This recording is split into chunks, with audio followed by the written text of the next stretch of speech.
نقولوا انه المنتخب الاردني بالتشكيله هذه اللي عندكم المحترمه كبيره على المنتخب على المدرب المغربي هذا. صفق راك لابس اللباس الجزائري. سرقوا لنا، شوف، سرقوا لنا القفطان، سرقوا لنا التقاليد، سرقوا لنا التراث، سرقوا لنا الكسكس. السلام عليكم الاخوان، كنتمنى تكونوا بخير وعلى خير. فيديو جديد اليوم وفيديو غادي يكون سبيسيال. غادي نشوفوا هذا القربوز الجزائري اللي كيقولوا ليه هما العاقل، فاحنا كنقولوا ليه الهاتر والجاهل، وكلمه جاهل بزاف عليه صراحه. الاخوان ناض اليوم كيهاجم المغرب وكذلك كيهاجم جمال السلامي وكيقول لي ارحل عن منتخب الاردن، وكيقول باللي منتخب الاردن عنده لعابه واعرين وفي القمه وافضل لاعبين العرب وما كيستحقوش ان يدربهم مدرب مثل جمال السلامي. هذا المحلل الاخوان فهو عدو للمغرب. فراكم شفتوا اش كيقول في التصريحات السابقه، وكذلك الفرحه الهستيريه اللي دارها من بعد ما سجل منتخب هايتي الهدف الاول على المغرب. واليوم ناض كيهضر على جمال السلامي وعلى المغرب والتقاليد اللي خدا المغرب. يعني المغرب خدا الجزائر التقاليد ديالها، خدا لها القفطان، خدا لها كسكسو، وكيقول ان المغرب سرق الجزائر المغنيين ديالها، سرق لهم الشاب خالد وسرق لهم الشاب بلال. دابا هذا الدو عليه هذا سيدي كيقول لك على ان نعم المغرب سرق لنا الشاب بلال وسرق لنا الشاب خالد، داو لنا كسكسو ديالنا، داو لنا القفطان، كيبانوا على البلدان الاخرى بالتقاليد ديالنا. ونهض كيهاجم جمال السلامي مدرب منتخب الاردن، وكيقول انه ما يصلحش باش يدرب منتخب الاردن لان منتخب الاردن فيه لعابه واعرين وجمال السلامي ما كيعرفش يدرب، وهذا كله فقط لانه مغربي. فسمعوا معايا التصريحات الاخوان ديال هذا الجزائري واللي كيقولوا ليه هما العاقل، وكما قلنا حنا كنقولوا ليه الهاتر، والهاتر بزاف عليه الاخوان. اول تصريح غادي نسمعوه، فهاد الشيء جا من بعد ما بقاو كيطبلوا المنتخب الجزائري غادي يدير في كاس العالم، غادي يدير لعابه ديالنا احسن من المغرب، احسن من الارجنتين.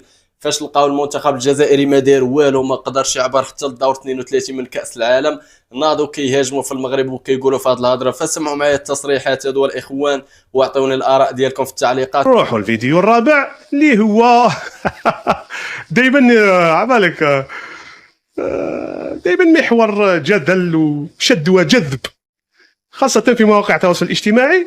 راح نسمعكم ولا راح تشوفوا الفيديو هذا للسرقة الموصوفة مع سبق الإصرار والترصد. يا ناس ما خليكم تشوفون بعد نعاود نولي. المخرج راك نشيطة، أعطينا تشوف، أعطينا الفيديو، أعطينا درابو تاع اليوم. طيب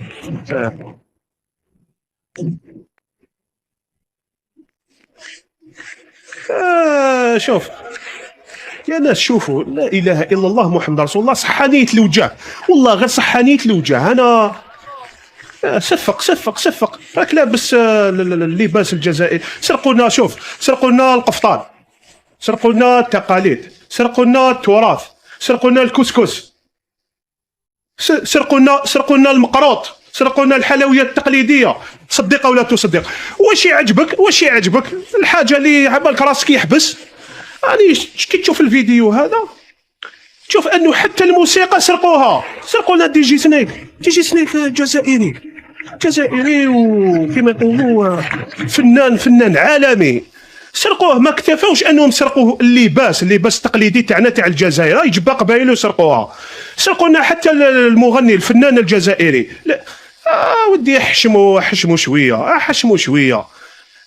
ودي والله العظيم هذه هي اللي يقول لك واش يقولوا. والله ما لقيت واش نقول. حاجه لي علامه استفهام. يعني سرقوا لنا الكثير من العادات والتقاليد الجزائريه ونسبوها لنفسهم. وكاين واحد الحاجه، عطينا الشاب خالد. سرقوا لنا الشاب خالد تاني. راك فاجأتني بها هذه المخرج. هذا الشاب خالد ولا فالصو؟ يعني باش تشوفوا السرقه مع سبق الاصرار والترصد. حتى النجمه تاع كوب دافريك، النجمه حبوا يسرقوها. يعني باش تشوفوا باللي عندهم تنوع ثقافي رياضي ما شاء الله، عندهم شهادات عليا في السرقه. هذا كما نشوفوا. راك تحفت لنا المخرج الشاب بلال. هذا الشاب بلال نقلدوا في مين هذا؟ من تايوان ولا في النظر في القدر. الشاب بلال كشاوي يشوف والله غير وحاير ويقول انا واش راني ندير هنا. والله غير والله غير خدموه. سوا كيفاش نقلدوا في تخرع. الشاب بلال والله ما فاهم حبه. الشاب بلال عطينا تشوف سمعوا الجزائري، ونقول الشاب بلال حيت هو بلال بلال المغربي اللي كيما شفتوا مقلدوا في التقريعه في النظر في القدومه.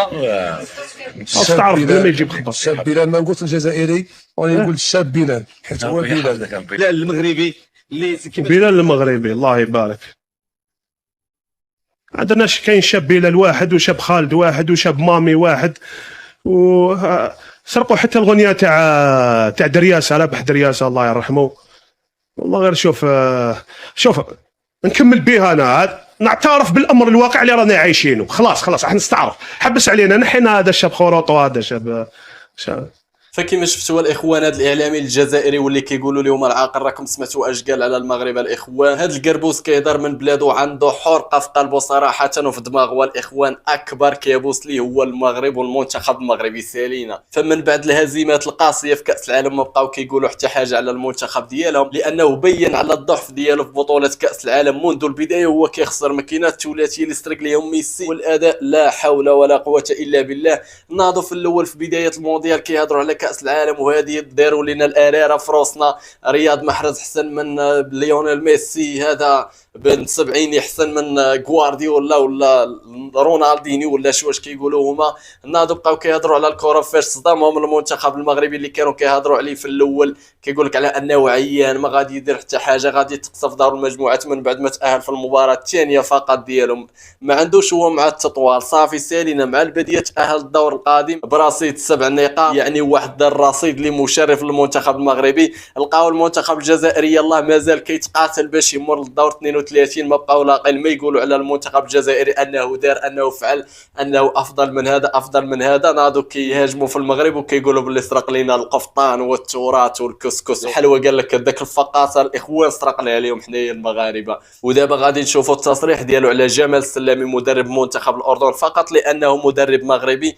ناض كيقول انه ما كيصلحش للمنتخب الاردني وانه مدرب فاشل. فسمعوا معايا الاخوان وعطوني الاراء ديالكم في التعليقات. نقولوا انه المنتخب الاردني بالتشكيله هذه اللي عندكم المحترمه كبيره على المنتخب على المدرب المغربي هذا. لازم المنتخب الاردني عبالك انتقل الى مستوى اخر، لازم يزيد يطلع من الريتم والمستوى تاعو ويعين مدرب. تصريحاته غير معقوله تماما. يعين لا شوف، هو واحد بيبرأ نفسه فهمتني ويتهرب من المسؤوليه. لهذا السبب احنا تعودنا على وتكلم على مازر، احنا نقولوا مازر بيبعد عليه العين. تكلم وقال لك ده بيبعد عليه العين. هو على كل حال باش يتملص من المسؤوليه تاعو في الانهزام هذا والمستوى اللي ظهر به المنتخب الاردني. مسحها قال لك كرتين ثابتتين، وان كانت الكره الثابته جزء من كره القدم. بهذا التشكيله لانهم عندهم لاعبين في المستوى وبداو عقليه جديده، الا وهي احتراف اللاعبين الاردنيين. نعم الزوج لاعبين يقدروا. حتى انا كي تشوف انت موسى التعماري في فريقه في فرنسا يا خويا لاعب مستوى عالي. خويا كيفاش يدربوا مدرب كيما هذا؟ لازم المنتخب الاردني ولا المسؤولين في الاتحاد الاردني يكونوا واعيين ويكونوا على بالهم باللي انه اللاعبين الاردنيين راهم في القمه وراهم في مستوى عالي ويقدروا يوصلوا حتى يعني يقدروا يوصلوا حتى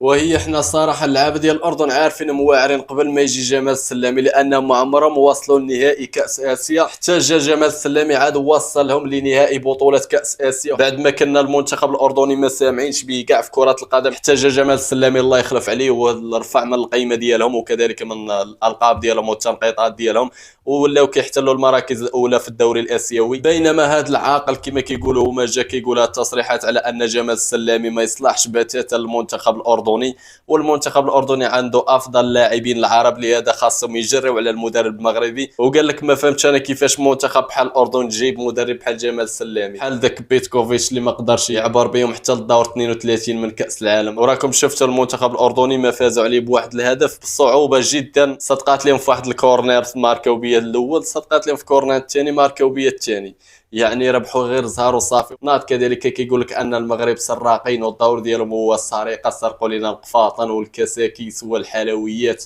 كما كيقول هو، وداو لنا التراث ديالنا. اش من تراث عندكم اش من تراث عندكم عبد المجيد؟ بلا ما نكملوا سميتو، هو التراث ديالكم نتوما، اش من تراث عندكم الله يهديكم. الاخوان كان هذا هو الفيديو ديالنا اليوم، ما تنساوش تضغطوا على واحد لايك، تشتركوا في القناه وتفعلوا زر الجرس لان التفاعل ضعيف عندنا الاخوان، فلذلك خبطوا لي هذيك اللايك، اشتركوا في القناه، فعلوا الجرس وكتبوا ديما مغرب في التعليقات.